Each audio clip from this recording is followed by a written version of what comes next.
Hello friends, welcome to my channel Truth of Share Market. So discuss कर लेते हैं FIS data for 18 अप्रैल। थोड़ा गला खराब है, सो आराम से सुनना। एंड चलो स्टार्ट करते हैं कि क्या पॉसिबिलिटीज़ हैं, बिग प्लेयर का डेटा किस वे में बिल्ड हुआ है और क्या क्या पॉसिबिलिटीज़ हैं मार्केट में होने के लिए। ठीक है। So first of all this video is only for education purpose. यहाँ मेरा Telegram link and WhatsApp number given है, सो प्लीज ज्वाइन कर लें। स्टार्ट करते हैं with big player data. Big player data की अगर मैं बात करूँ तो देखो 4000 करोड़ की यहाँ पर सेलिंग की एफआईएस ने और 2000 करोड़ की बाइंग की डीआईएस ने। ठीक है। तो ओवरऑल एफआईएस ने काफ़ी अच्छी सेलिंग की। एंड इंडेक्स फ्यूचर की बात करूँ तो फ्यूचर में यहाँ पर 3000 करोड़ की सेलिंग और स्टॉक फ्यूचर में यहाँ पर 4000 करोड़ की सेलिंग। तो ऑलमोस्ट 7500 करोड़ की सेलिंग अभी भी कर रही है शॉर्ट टर्म के लिए। ठीक है। तो शॉर्ट टर्म के लिए यानी एक बियरिश तो है ये मार्केट में। ठीक है। और साथ में अगर आप देखेंगे इंडेक्स ऑप्शंस, तो ये भी आपका 18000 करोड़ की बाइंग कर रखी है और हर इंडेक्स में बाइंग कर रखी है, यानी काफ़ी बड़ा मूवमेंट आप देख सकते हैं मार्केट में अब आइदर इन डाउनवर्ड और अपवर्ड डायरेक्शन। बट जो चीज़ें मिल रही हैं वो क्या मिल रही हैं हमें कि नेगेटिव डायरेक्शन में पॉसिबल ज़्यादा है। विक्स बढ़ रहा है, साथ साथ फ्यूचर में सेलिंग कर रहे हैं, तो आपको नेगेटिव डायरेक्शन में एक मूवमेंट मिल सकता है। अब सेकेंड चीज़ क्या होती है कि ग्लोबली कोई पॉजिटिव न्यूज आ गई तो फिर क्या करेंगे, जो इन्होंने इतनी बड़ी पोजीशंस नेगेटिव साइड में बना रखी।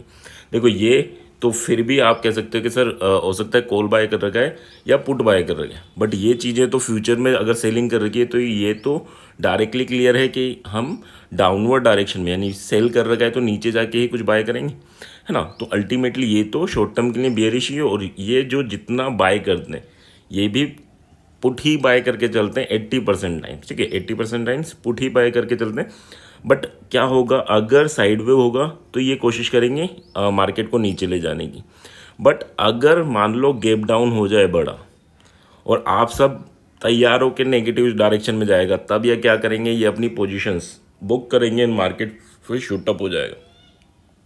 तो हमें बियरिश कहाँ होना है, बियरिश उस जगह होना है जहाँ मार्केट अभी है, उस लेवल पे बियरिश है ना। ये किस लेवल पे बियरिश है, जहाँ मार्केट है। और ये उस जगह पे बियरिश नहीं है जब मार्केट 1% नीचे चला जाए। तो आप लोग क्या करते हैं कि डेटा अगर बियरिश निकल के आ रहा है तो हम बियरिश ही हो जाएंगे, है ना।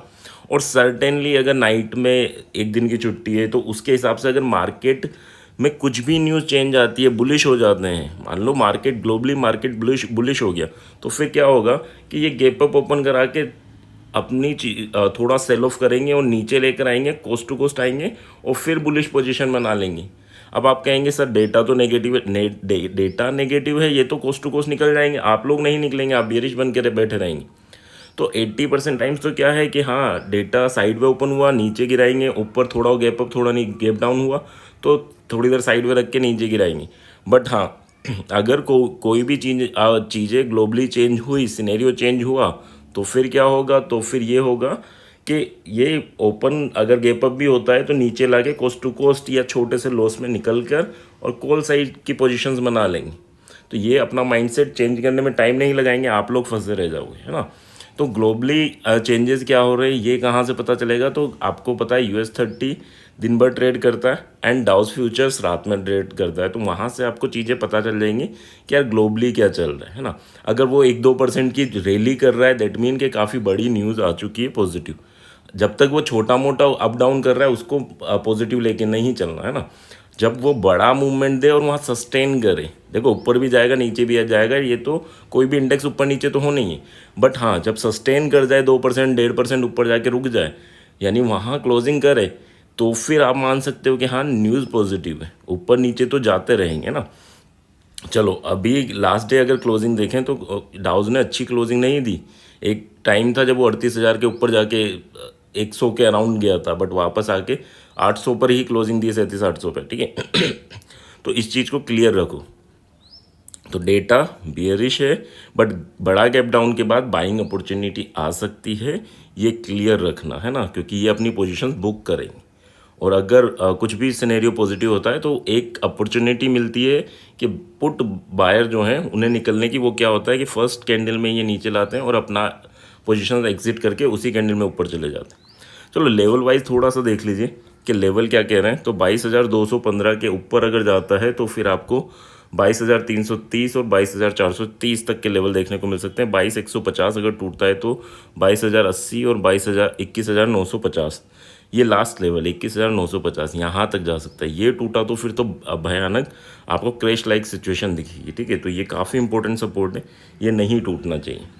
बैंक निफ्टी की बात कर लें तो बैंक निफ्टी में क्या चल रहा है, वही गैप डाउन ओपन होता है, नीचे चला जाता है। बट बैंक निफ्टी के लिए क्या डेट इंपॉर्टेंट है, 20 तारीख यानी सैटरडे संडे में इसके जो रिजल्ट आ रहे हैं एचडीएफसी के, उनका इम्पैक्ट जो मंडे में होगा वहाँ से ये टर्न कर सकता है। अगर एचडीएफसी पॉजिटिव रहा तो काफ़ी अच्छी रैली, और एचडीएफसी नेगेटिव रहा तो काफ़ी अच्छा फॉल, दोनों चीज़ें पॉसिबल है ना। तो मंडे को इसमें भयानक मूवमेंट हो सकता है, ये चीज़ें क्लियर रखना।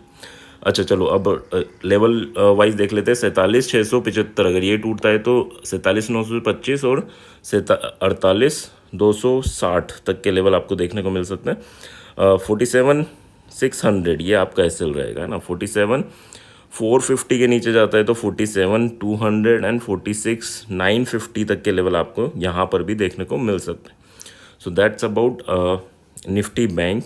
अच्छा यहाँ पर एसएल की बात करूँ तो 150 पॉइंट का आपको एसएल भी लेके चलना है ना। 300 पॉइंट के टारगेट हैं तो 150 पॉइंट का आपका एसएल भी बनेगा, ठीक है। ओके सो नेक्स्ट बात कर लेते हैं ऑप्शन चेन क्या इंडिकेट कर रहा है। तो ऑप्शन चेन के इंडिकेशन क्या है, 22,150 पे यहाँ क्लोजिंग हुई है। यहाँ अगर मैं देखूँ तो रेजिस्टेंस अभी 22,200 का इंपॉर्टेंट रेजिस्टेंस है, 300 पर इंपॉर्टेंट रेजिस्टेंस है। सपोर्ट अगर मैं देखूँ तो 22,000 पे पहला सपोर्ट है, जो इंपॉर्टेंट सपोर्ट है दैट इज़ ऑन 22,000। 22,000 टूटा तो 900 पर सपोर्ट है आपके पास, तो ये ही इंपॉर्टेंट है, यानी ये सपोर्ट जोन है, ये आपका रेजिस्टेंस जोन है, ठीक है। अब इसके बीच में क्या सर्वाइव कर सकता है, तो देखो अभी न्यूज़ पे चल रहा है ईरान इजराइल वाला जो आपको वॉर वाली सिचुएशन दिख रही है, उसमें फिर से मैं बता दूं कि आपको गोल्ड और आपको क्रूड ये दोनों में अगर 3-3% की रैली देखने को मिल जाए तो समझ लेना उसका इम्पैक्ट होना स्टार्ट हो चुका है ना। अभी जो करेक्शन है वो थोड़ा सा डर है, उसका इम्पैक्ट नहीं है ना। इम्पैक्ट कब होगा, जब आपको गोल्ड और क्रूड की रैली स्टार्ट होगी, ठीक है, तब आपको। और बाकी न्यूज़ तो दिन भर चलती रहेंगी, उनको देखने से कोई फ़ायदा नहीं है, कुछ नहीं होना उनसे, है ना। सोशल मीडिया में व्यू के लिए सारी न्यूज़ चलती रहेंगी, दिन भर लाइव चलेगा कि बहुत बड़ा वो चल रहा है, वो नहीं। गोल्ड और क्रूड देखो investing.com पे, अगर उनमें आपको मूवमेंट दिखता है तो फिर ही आप डिसाइड करना ना। चलो अभी यहाँ पर रेजिस्टेंस अगर हमें सेल करना है तो 300 पर हमें अपॉर्चुनिटी मिलेगी और 400 पर एक अपॉर्चुनिटी मिलेगी, ठीक है। तो पी के लिए यहाँ पर अपॉर्चुनिटी मिल सकती है। कॉल के लिए 950 पर आपको कॉल के लिए अटेम्प्ट कर सकते हैं, और यहाँ पर भी 300 मत लेना, 250 लेना या 400 लेना, ठीक है। दोनों जगह आपको 50 पॉइंट का रिस्क लेके चलना है और 120 टू 150 पॉइंट के टारगेट लेके चलने हैं। जैसे ही 50 पॉइंट आपके डायरेक्शन में जाना है आपको कोस्ट टू कोस्ट आके बैठ जाना है, ठीक है। फिर 50 पॉइंट जाता है तो 50 पॉइंट के बेनिफिट पे आके बैठ जाना है, और फिर 20 टू 50 पॉइंट जाता है तो बुक कर लेना। इसमें मैं आपको प्लान करना है। So that's about Nifty. Bank Nifty की देख लेते हैं। बैंक निफ्टी के ऑप्शन चेन क्या करिए, 46,000 पे इंपॉर्टेंट सपोर्ट है अभी, और 47,000 पे आपका रेजिस्टेंस है। ज़्यादा बिल्डअप हुआ नहीं क्योंकि कल ही इसकी एक्सपायरी हुई है ना। बट यहाँ पर अगर मैं 46,500 पर देखूँ तो 46,500 पर सपोर्ट काफ़ी स्ट्रॉन्ग है, 5,94,000, यानी यहाँ पर एक मूवमेंट पॉसिबल है ना। और यहाँ पर रेजिस्टेंस अभी बिल्ड नहीं हुए, रेजिस्टेंस सारे में देखो आप 2,85,000 का तो 47,000 पे, ये तो थोड़ा अपवर्ड डायरेक्शन को इंडिकेट कर रहा है ना। बैंक निफ्टी थोड़ा अपवर्ड डायरेक्शन को इंडिकेट कर रहा है। क्यों कर रहा है, क्योंकि देखो अभी एचडीएफसी का रिजल्ट आना है, ये 24 अप्रैल की एक्सपायरी है और 20 तारीख को एचडीएफसी का रिजल्ट आना है, तो उससे ही डिसाइड होगा कि ये ऑप्शन चेन 2 मिनट में चेंज हो जाएंगी। रिजल्ट आया 2 मिनट में ऐसी चीज़ें चेंज हो जाएंगी। बट हाँ अभी तक अगर मैं बात करूँ तो ये थोड़ा सा बुलिश है जो ऑप्शन चेन है, बट ये ज़्यादा आप इसको वेटेज नहीं देंगे। क्यों, क्योंकि ये अभी कल एक्सपायरी हुई है ना। तो एक्सपायरी हुई है तो उसके रेस्पेक्ट में ये चीज़ें बिल्डअप हुई, तो इसको अवॉइड कर सकते हैं आप लोग, ठीक है। बट हाँ इस बैंक निफ्टी का क्या है, 20 तारीख इज़ इम्पोर्टेंट एंड मंडे इसका मूवमेंट इम्पोर्टेंट होने वाला है। So be ready for that. I hope यहाँ तक चीज़ें क्लियर होंगी। क्लियर हैं तो प्लीज़ लाइक एंड कमेंट, नहीं है तो भी कमेंट ज़रूर करना है, ठीक है। And thank you.